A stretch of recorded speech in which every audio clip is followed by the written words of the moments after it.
So I have a customer with a 2017 Jeep Cherokee, about to make them a key. I'll be back with a part 2 once I get it done. Alright, I just finished programming the key.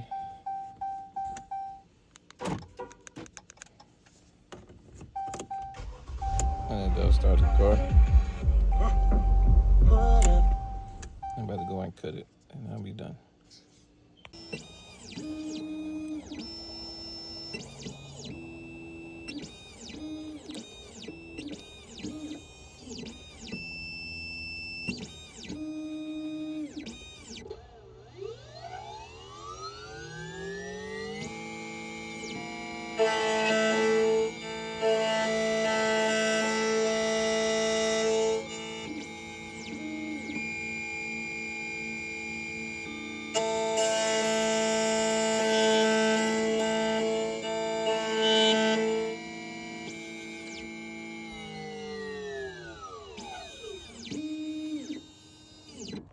So I just got their key cut.